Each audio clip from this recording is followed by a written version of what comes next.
ہارون الرشید نے ملکہ زبیدہ سے خواہش کا اظہار کیا کہ میں آپ سے نکاح کرنا چاہتا ہوں، تو اس نے کہا میرا حق مہر ادا کر لو گے؟ تو اس نے کہا میں بادشاہ وقت ہوں، میرے لیے کیا مشکل ہے، بولو کتنا حق مہر ہوگا؟ تو ملکہ زبیدہ نے کہا کہ یہاں بغداد سے نہر کھدوائیں گے اور میدان عرفات تک پہنچے گی تاکہ حجاج کو پانی کی سہولت مل سکے۔ اس زمانے میں یہ چھوٹا کام نہیں تھا، بہت بڑا کام تھا، ایک ملک سے دوسرے ملک میں نہر لے کے جانا، پھر سنگلاخ پہاڑی علاقے۔ اس نے کہا مجھے منظور ہے۔ نہر کھدنے لگی، جب نہر مکمل ہو گئی اور سارے اخراجات کا حساب ملکہ زبیدہ کے ہاتھ میں جب دیا تو ادھر دجلہ سے پانی چھوڑ دیا گیا تھا، تو اس نے وہ سارے کاغذات یوں پھاڑ کر کے پانی میں پھینکتے ہوئے کہا ترکنا الحساب الی یوم الحساب، ہم نے اس حساب کو یوم حساب پہ چھوڑ دیا۔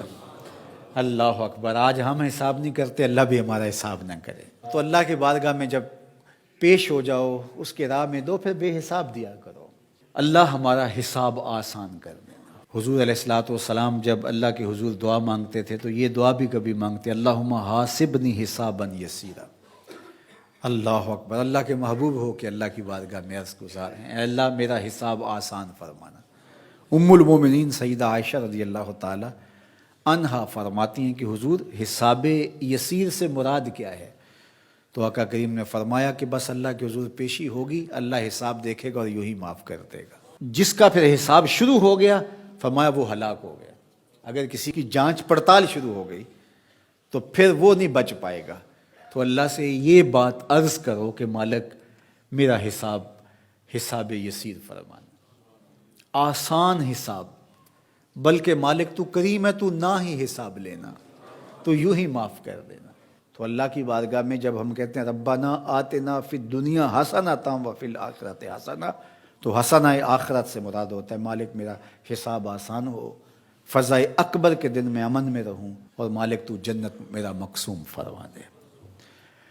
اور آخری جملہ اس دعا کا وقنا عذاب النار، اور اللہ مجھے آتش دوزخ سے بچا لے۔ حسنات آخرت جب طلب کی تو اس نے دوزخ کے نجات کی دعا شامل تھی، کیونکہ جب دخول جنت کی دعا ہو گئی تو دوزخ سے بچیں گے تو جنت میں جائیں گے، لیکن الگ سے اس کا ذکر کر دیا گیا اس کی ہولناکی کی وجہ سے کہ وقنا عذاب النار، اے اللہ مجھے آتش دوزخ سے بچا لے۔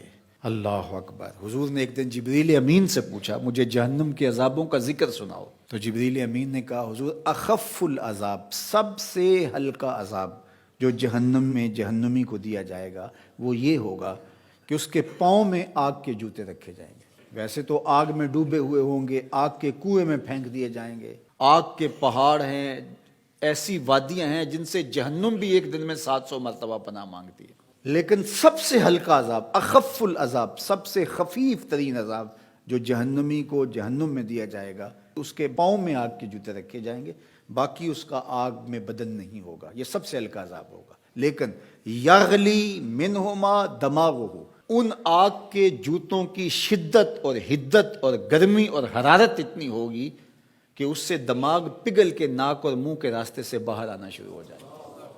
یہ سب سے ہلکے عذاب کی کیفیت ہے، جو سخت عذاب ہیں الیاذ باللہ۔ تو اس لیے آتش دوزخ سے پناہ مانگو کہ اللہ مجھے آتش دوزخ سے بچانا۔ اس دنیا کی آگ سے فرمایا 70 گنا زیادہ تیز ہے وہ آتش دوزخ، اور وہ بدن کے ساتھ چپک جائے، یہ تو صرف جلاتی اور خشک کرتی ہے، وہ آگ بدن کے ساتھ جسموں کے ساتھ چپک بھی جاتی ہے اور جدا نہیں ہو پاتی، تارکول کی جیسا لوک چپک جاتی ہے، اس طرح وہ آگ چپک جائے گی بدنوں کے ساتھ الیاذ باللہ۔ اس کا ایک انگارہ اگر پہاڑ پہ رکھ دی جائے، دنیا کے پہاڑوں پہ، تو پہاڑ پگھل جائیں۔ یہ ہے اس آگ کی شدت اور اس آگ کی حدت۔ جہنمی کو اگر جہنم سے نکال کر اس دنیا کی آگ میں ڈالا جائے تو اس کو نیند آ جائے، وہ آگ اتنی سخت ہو۔ 70,000 زنجیروں میں جہنم کو ڈال کر کے جب میدان حشر میں لایا جائے گا تو ایک لمبی سی گردن دی جائے گی جہنم کو، لوگوں کے سروں کے اوپر گھوم رہی ہوگی، اور وہ کچھ بد اعمال کرنے والوں کو جہنم ڈھونڈ رہی ہوگی، اور پھر جب بھی مخصوص کچھ جرائم ہیں ان جرموں کا کرنے والا اسے نظر آئے گا تو وہ گردن وہاں سے دپوچ کے اس کو اپنے اندر پھینک لے گی، اور جب وہ انسانوں کے سروں پہ گھوم رہی ہوگی تو بدن تھر تھر کانپ رہے ہوں گے، کلیجے دہل رہے ہوں گے، کیا ہولناکی کا منظر ہوگا۔ تو اس لیے اللہ کی بارگاہ میں یہ تیسری دعا اس دعا میں شامل کی گئی، وقنا عذاب النار۔ اے اللہ آتش دوزخ سے ہمیں بچانا، اس دن کی سختیوں سے بچانا، اس دن کی مشکلوں سے بچانا۔ آئیے مل کے اللہ کی بارگاہ میں یہ دعا مانگ لیتے ہیں، ربنا آتنا فی الدنیا حسنۃ وفی الآخرۃ حسنۃ وقنا عذاب النار۔